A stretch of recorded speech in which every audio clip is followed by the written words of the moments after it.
Good morning, everybody. 7th Congressional District Representative Tom Tiffany is my very special guest today. Back for another episode of Breakfast with Tiffany. Today, Friday, June 11th, 2021. Hope everyone is having a wonderful week. Thanks for getting up to have breakfast with Tom and I. If you have a question for Congressman Tiffany, as always, you can put that in the comments. Good morning, Tom. Nice to see you again. How are you?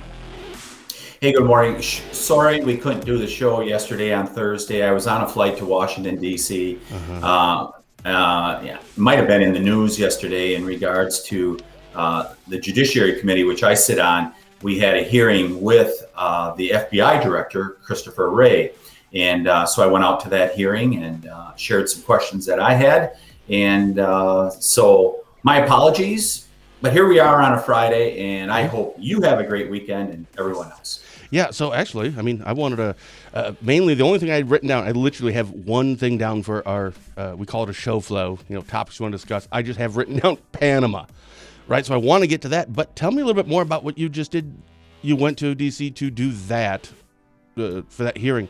What was that about again? Yeah, so I sit on two committees, the Judiciary Committee and the Natural Resources Committee. And yesterday, the Judiciary Committee had a hearing where we wanted to hear from the FBI Director, Christopher Wray.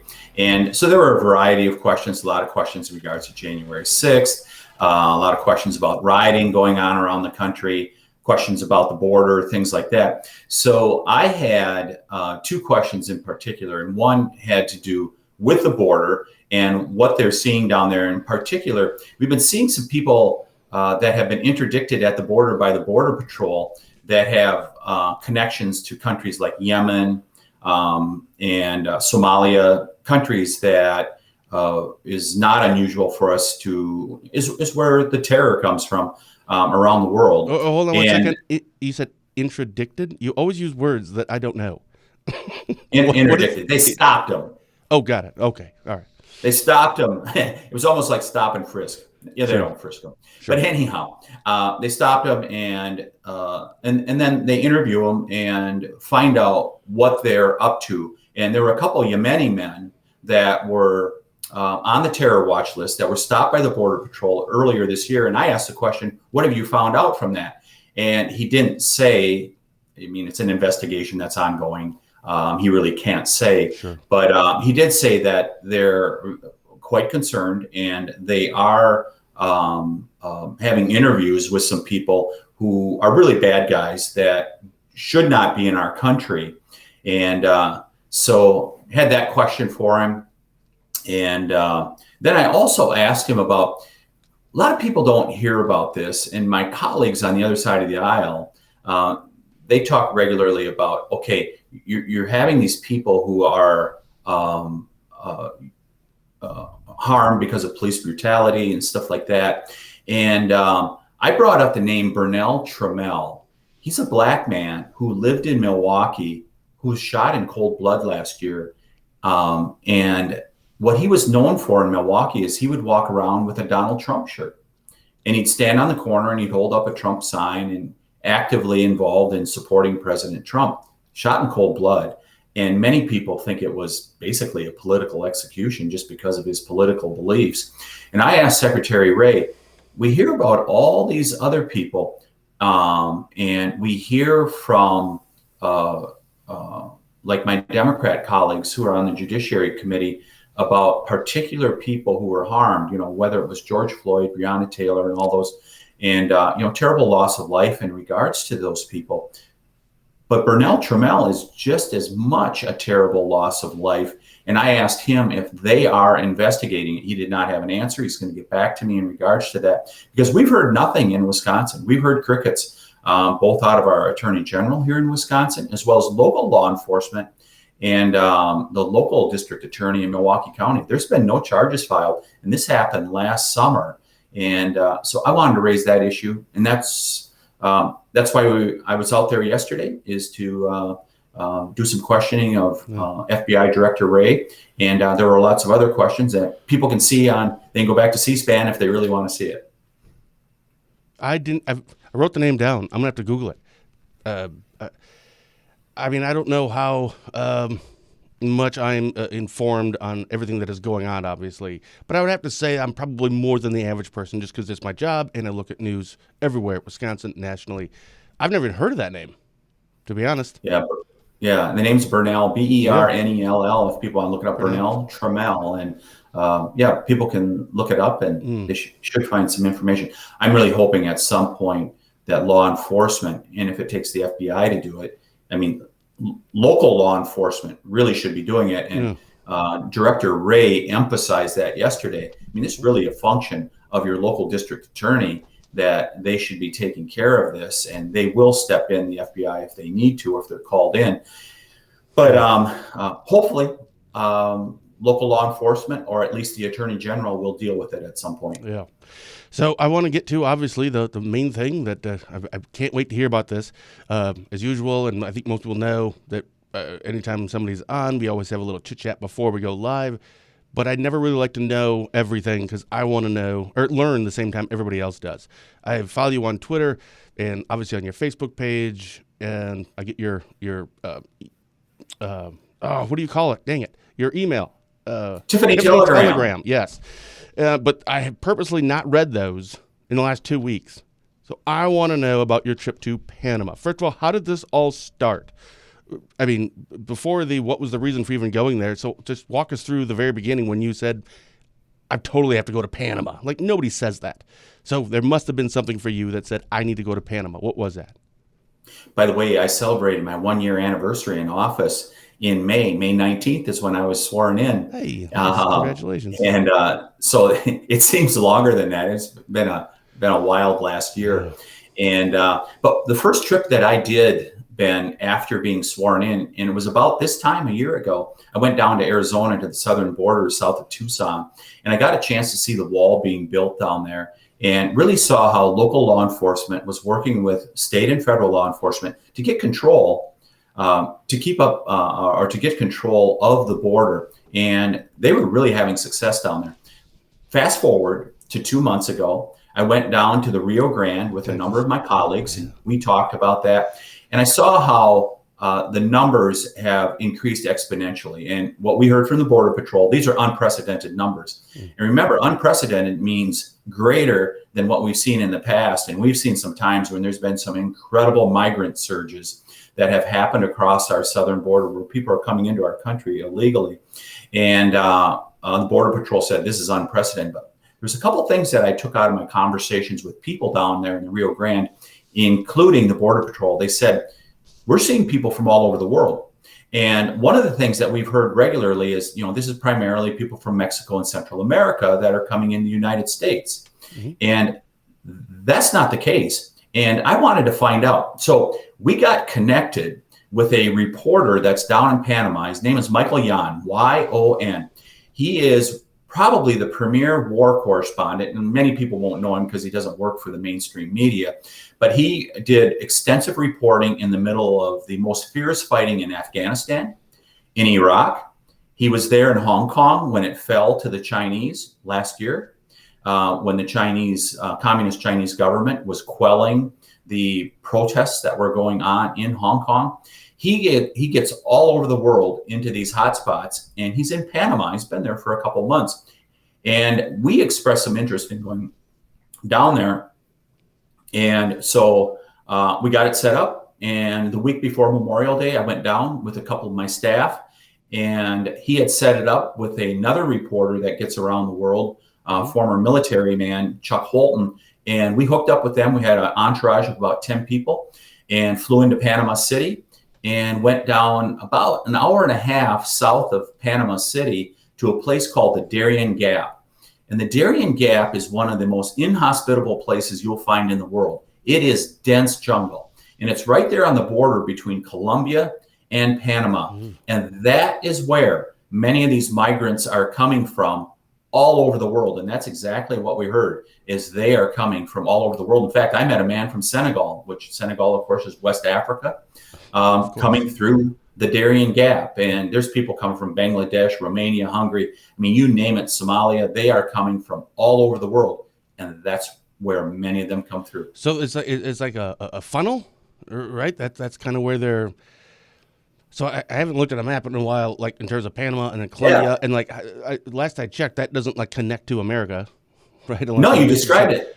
What's that? You described it very well. It's a funnel. Take a look at your map of the Western Hemisphere, and you will see, Panama is basically an isthmus.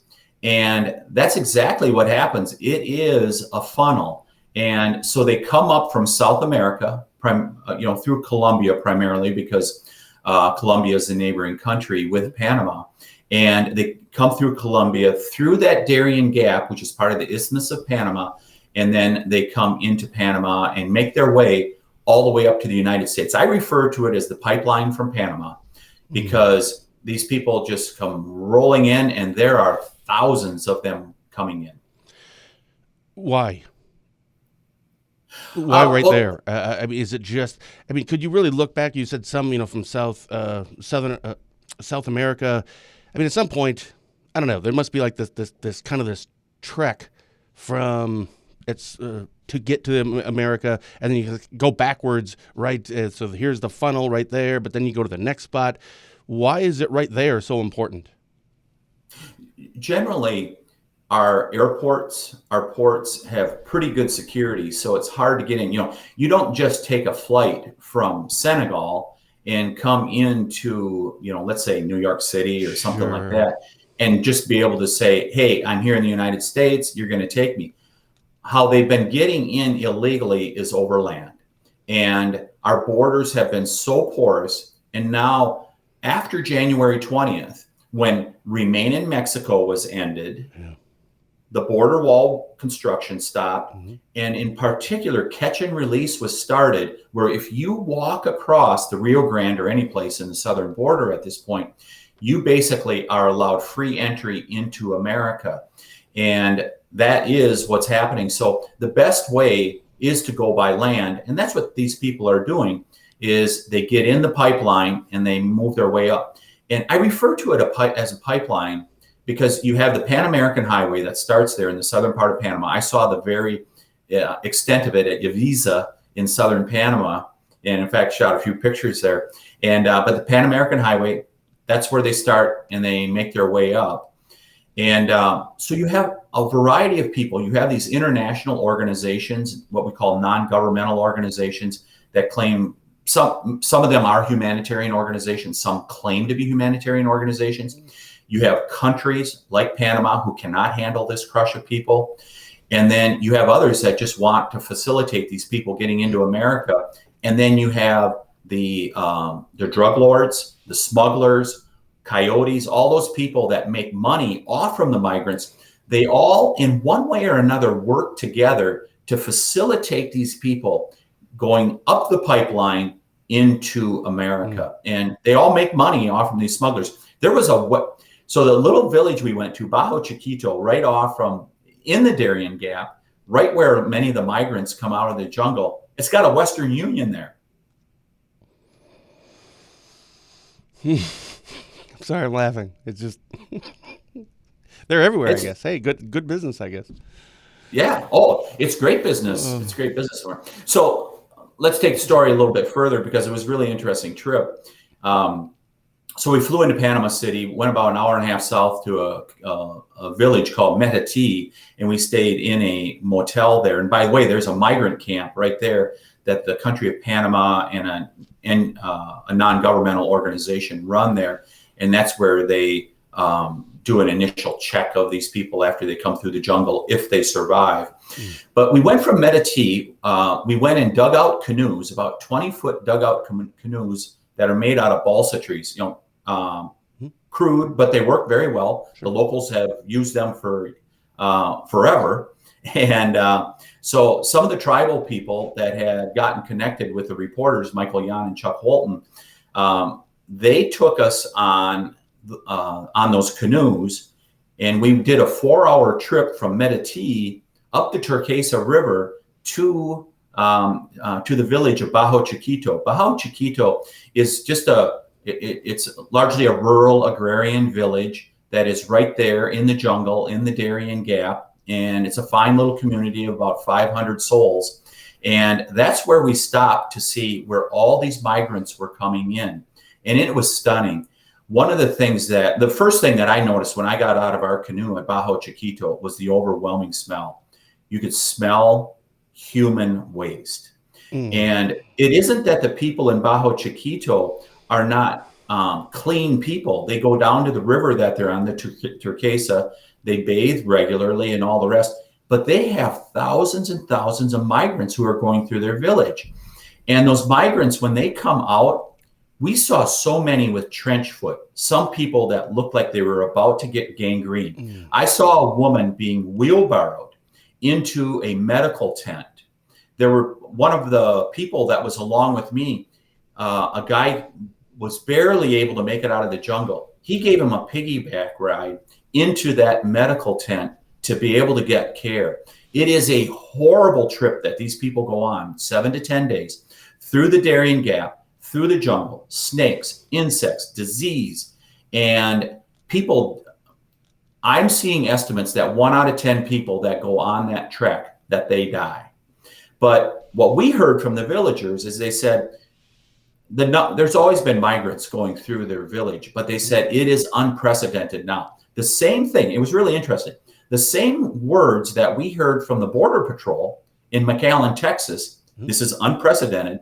That's what we heard down in Bajo Chiquito, Panama. They said, this is unprecedented since January 20th, when President Biden put up the green light and said, we're going to take anybody that wants to come into America. And in particular, if you have a child under 7 years of age, you get into America at this point. So we would see many children that came along with these migrants that were going through the Darien Gap. And we heard horrible stories of these children dying on the trek through the Darien Gap. We heard from villagers, children being washed down the river, just floating down the river, who had perished as a result of the trip that they had went on. And I hate to say it, Ben, but it's because of America. We sent the message over the last couple months, come on into America.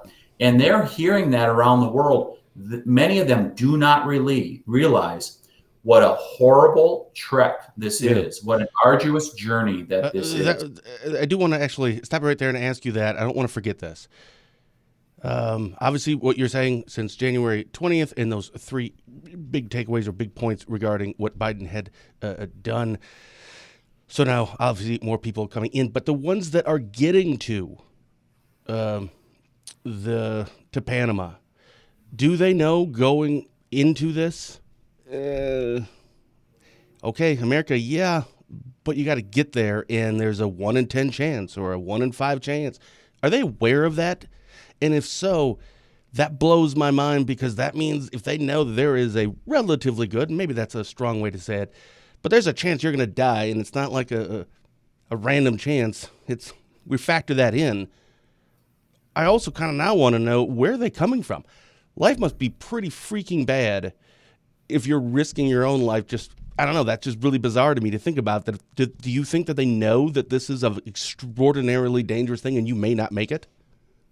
Think about something in your life that you really wanted, that you always thought, man, I would do anything to be able to get that. Yeah. All right,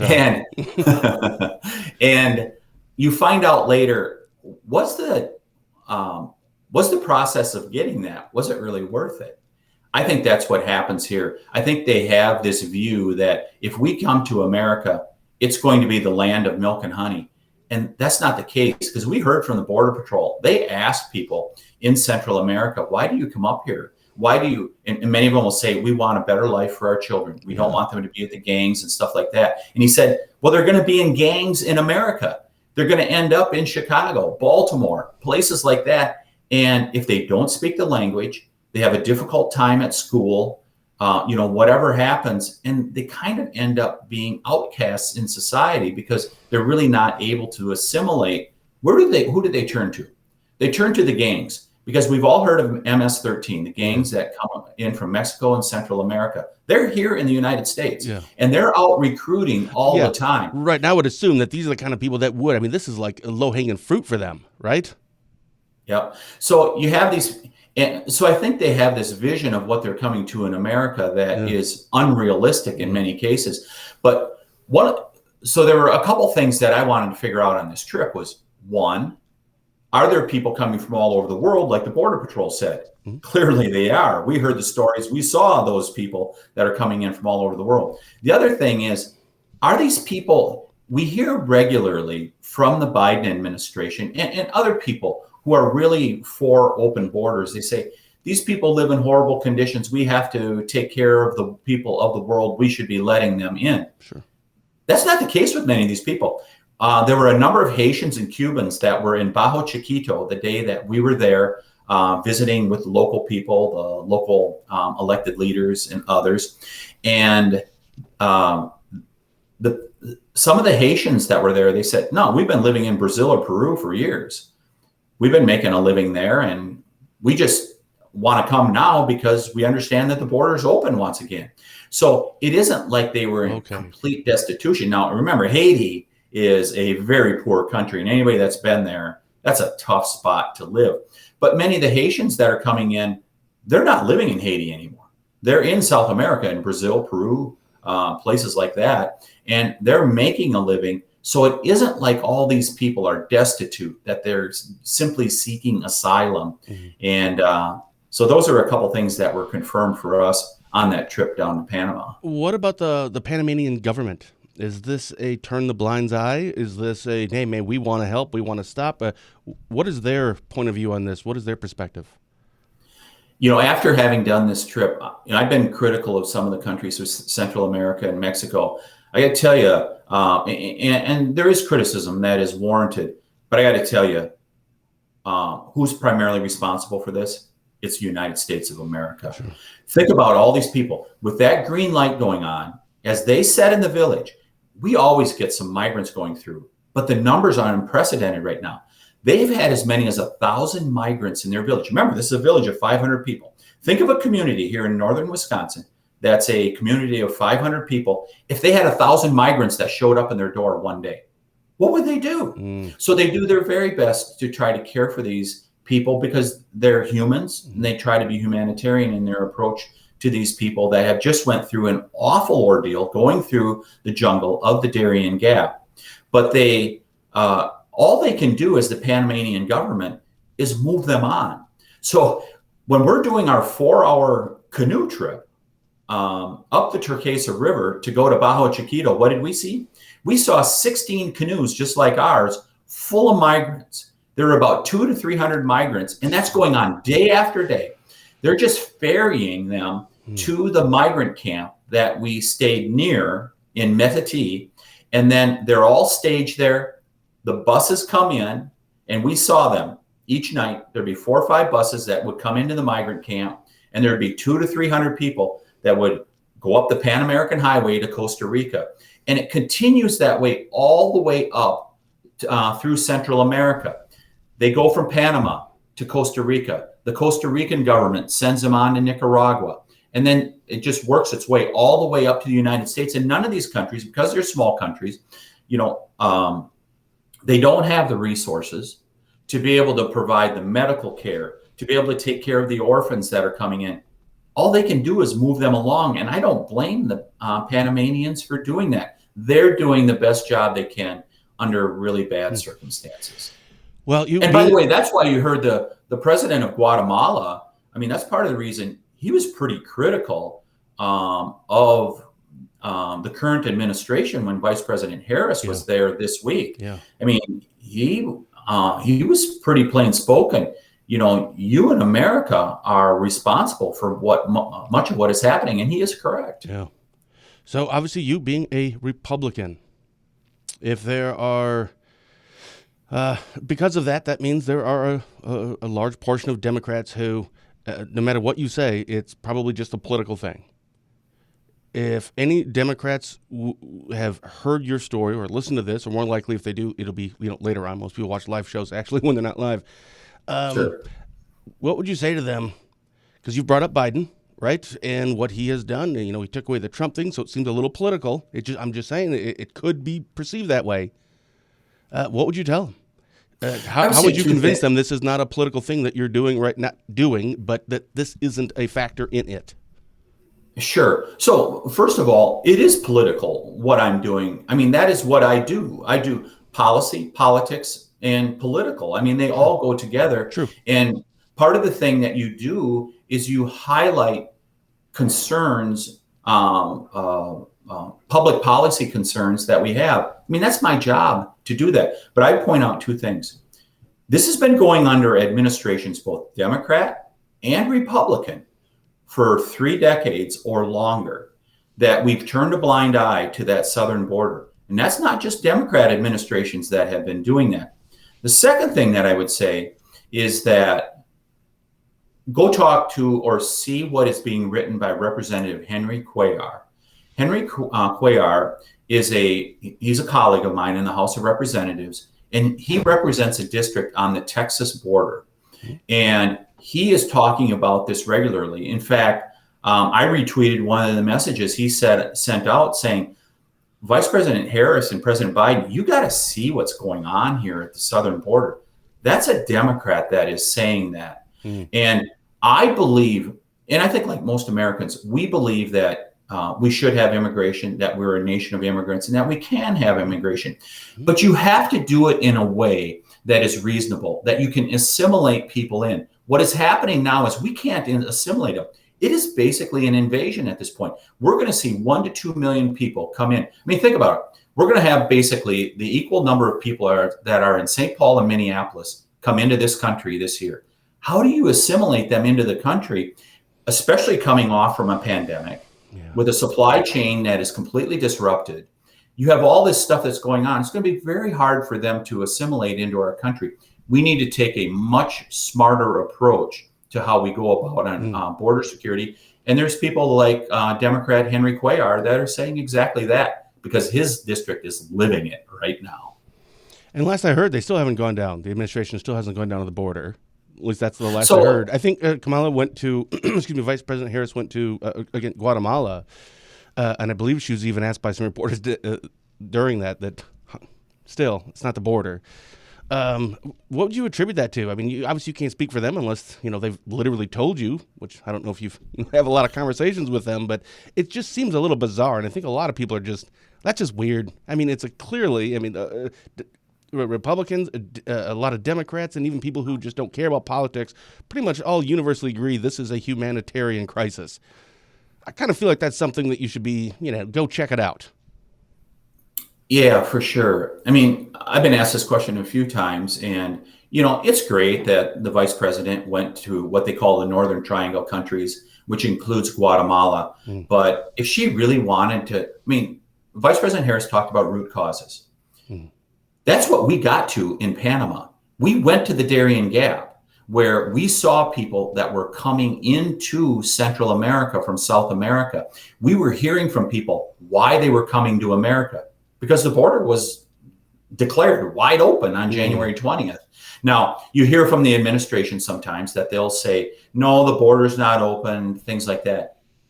You can say that, but in effect, it is open, and we've seen it. Everybody knows it at this point, and they know it from all over the world. And so you really need to, if you want to get to a root cause, go down to Panama, to the Darien Gap and the trip that we did, and you'll find out what is going on. And don't take a trip with State Department handlers and others. Go on a trip with a reporter like Michael Yan, who gets right into the front lines of what is happening here. And then you find out the truth. But ultimately, there's one root cause. And this is very simple. When those policies were changed on January 20th, Remain in Mexico was ended. The border wall construction stopped. And most importantly, catch and release was resumed in the United States. That's what's causing this. It could be reversed very quickly if they chose to. Here's what I'm really surprised by, because government works slowly, and I think that's probably a good thing, to be honest, most of the times. Oftentimes, yes. How quickly you were able to decide to go down there and get this all, I don't know how that stuff works, but don't you have to go through committees and approvals and blah, blah, blah to go down for this trip? So when you first start having the idea to go down there, then the fact that you went down there so quickly, that surprises me a little bit. So Yeah, we started talking about this, me and my staff, right after I got back from the Texas border, from the Rio Grande Valley, Sure. because it really did stick with me that migrants are coming from all over the world. You should see it. You should go down to Central America, because the Border Patrol, which sometimes they do go down to the Central American countries to assist those other countries. And so they were just telling all those stories, and we were like, this would really be interesting to see where it's originating. And so we could have went through the whole process of, going to the State Department, going through the committee process, which we sit in the minority in the Judiciary Committee. I don't know if it would be approved or not. And I just said, let's set that all aside. I'll do it on my own. What? And that's exactly what we did. Myself and Representative Burgess Owens from Utah, we said, we're going to do this on our own. And we all did this on our own nickel, including 2 of my staff members. And we really got to see an unvarnished view. And it was so beneficial, though, to have 2 reporters like Chuck Holton and Michael Yan, who had been there for months, and they had been investigating this. They were able to put together, we were able to work with them to be able to really get a good trip put together. Yeah. And man, we saw it firsthand. All right. So putting a bow on Panama for this conversation anyway. Now you've done all of that. You're back. What do you do with that information? How is there something that you can do, or now that you have the information that you have and you've seen firsthand, now what? Yeah, so I think the first thing is messaging, especially being in the minority. I'm going to introduce all the bills that I want to, and we will introduce bills. They won't be passed because Speaker Pelosi will not take them up.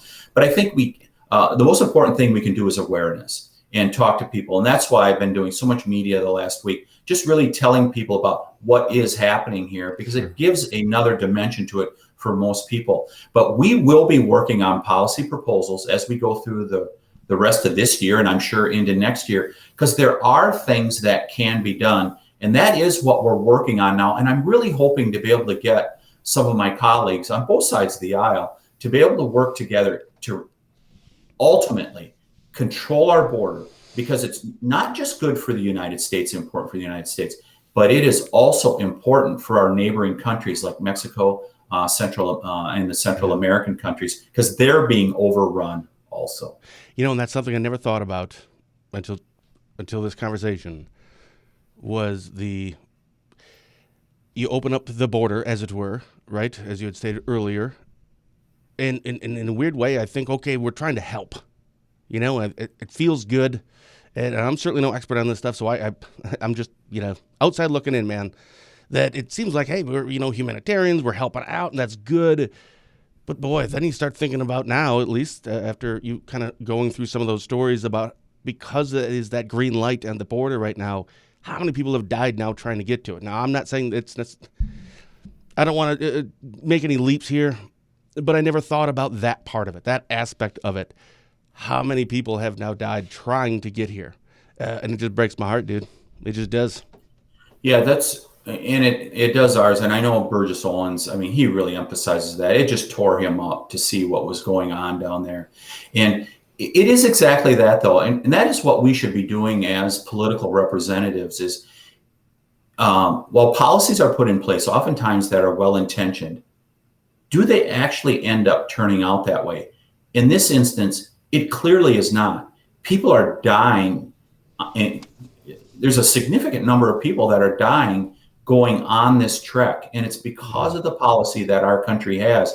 And at that point, I believe we should really think about it. And Ben, we didn't even talk about some of the other effects, like the amount of drugs coming into our country over the last couple of months. We're hearing from law enforcement, it is up. Yeah, it's getting bad quickly.